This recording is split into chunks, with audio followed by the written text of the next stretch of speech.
Eh bien salut à tous, c'est Vos qui aujourd'hui on se retrouve pour une nouvelle vidéo sur une des critiques que je n'avais pas envie de faire. Aujourd'hui on va parler du remake de La Petite Sirène et oh boy ou oh girl, oui, ça va faire mal, moi je vous le dis. Le conte de base de La Petite Sirène a été écrit... Oula, flash info, blablabla.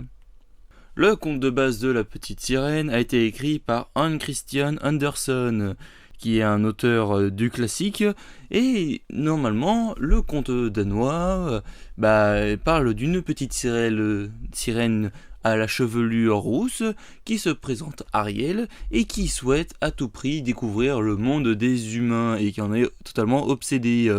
C'est finalement Disney en 1989 qui ressortit la version en dessin animé du livre de La Petite Sirène.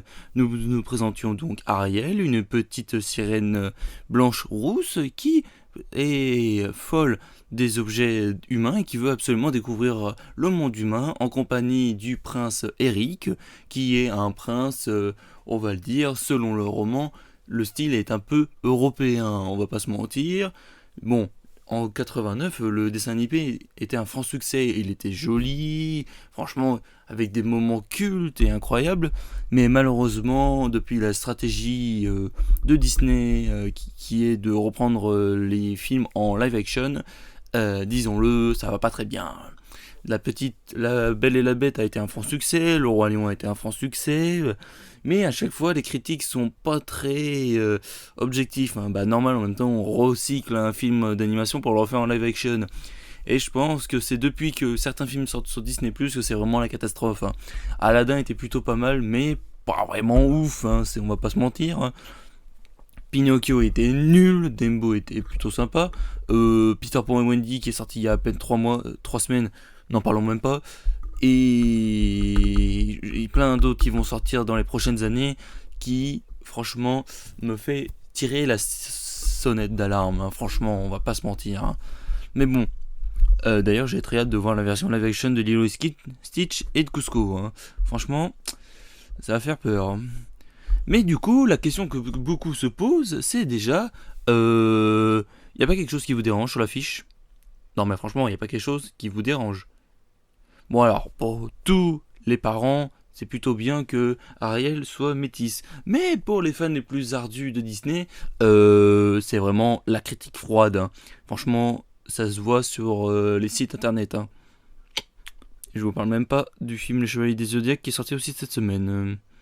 Enfin bref, Evosca a mené l'enquête, et du coup, je vais demander au professeur Thomas de venir nous dire pourquoi Ariel est-il métisse.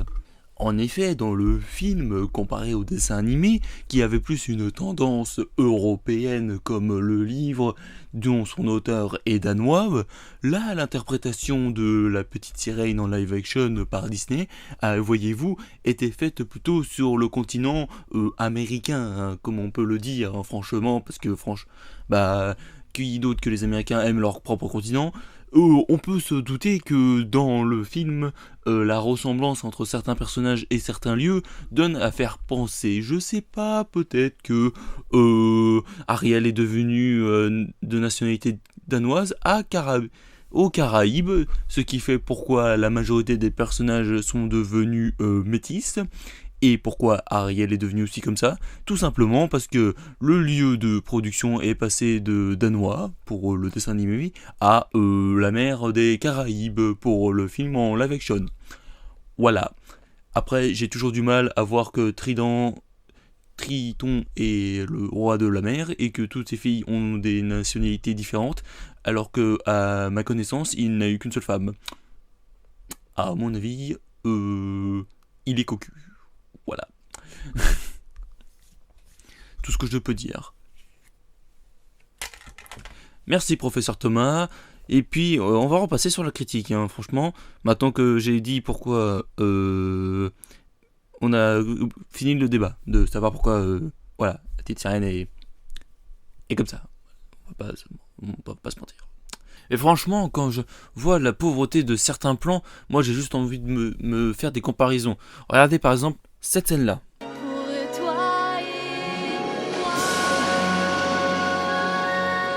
Voilà. C'était de la mode bébé. Maintenant, en live action. C'est un humain. Voilà. Et maintenant, ma version à moi. Pour toi et moi.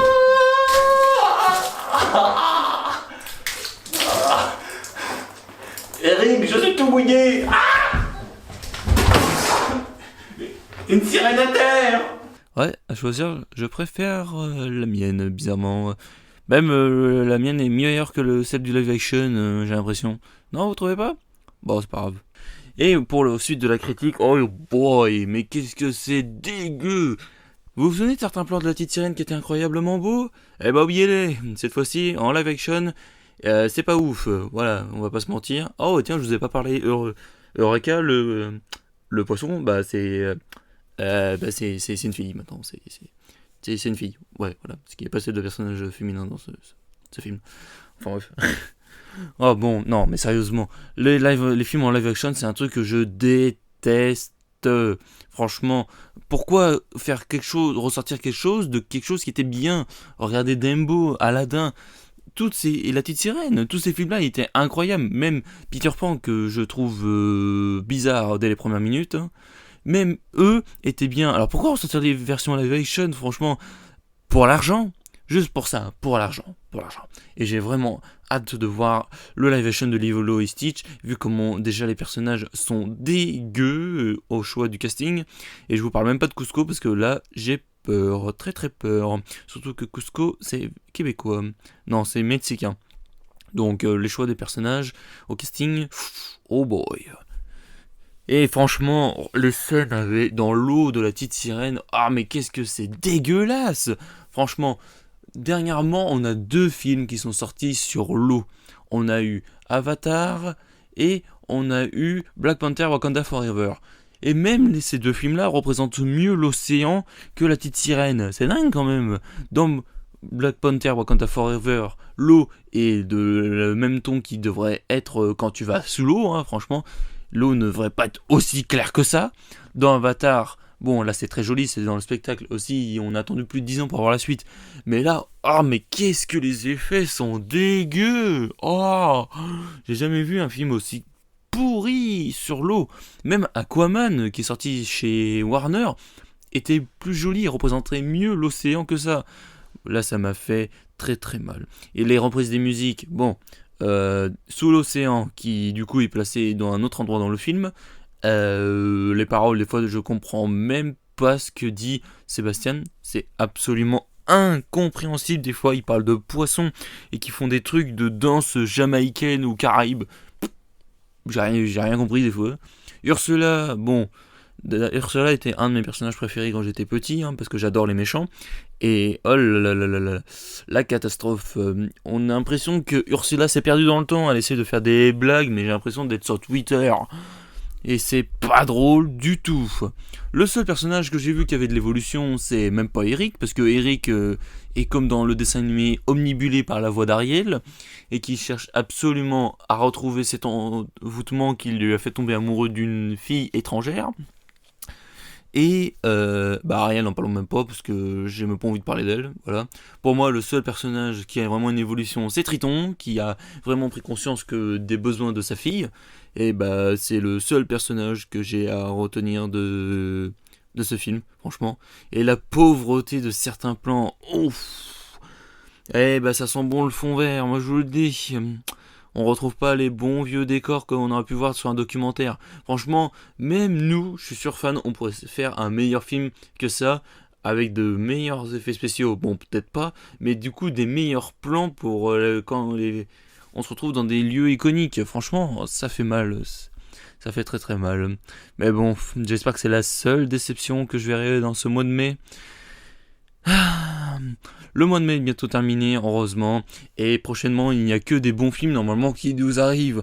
J'espère que cette mode des live action va bientôt se terminer, parce que là Disney sont en train de faire très très mal à nos classiques. Et je vous parle même pas de l'année prochaine, parce que l'année prochaine est censé sortir le film Vaiana. Oui, déjà Vaiana, alors que ça fait 6 ans seulement que le dessin animé est sorti. Ils veulent déjà faire la live action avec Dwayne Johnson. Yes, comme quoi business is business. Laissez nos classiques tranquilles, s'il vous plaît. Laissez-les au moins respirer un peu.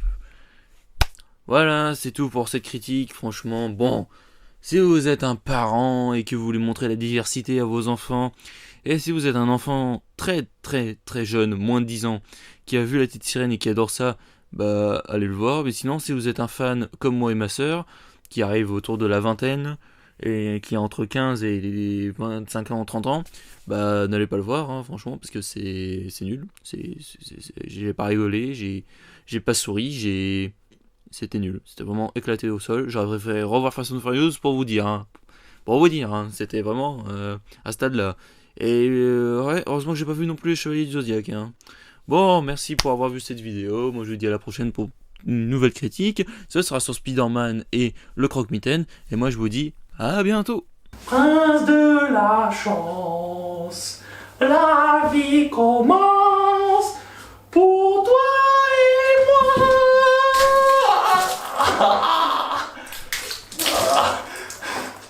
Eric, je suis tout mouillé.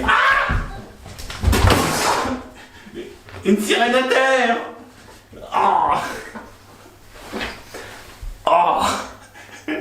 Oh, j'ai des jambes, Eric. Regarde mes belles jambes. Oh, je me suis fait mal. Et coupé.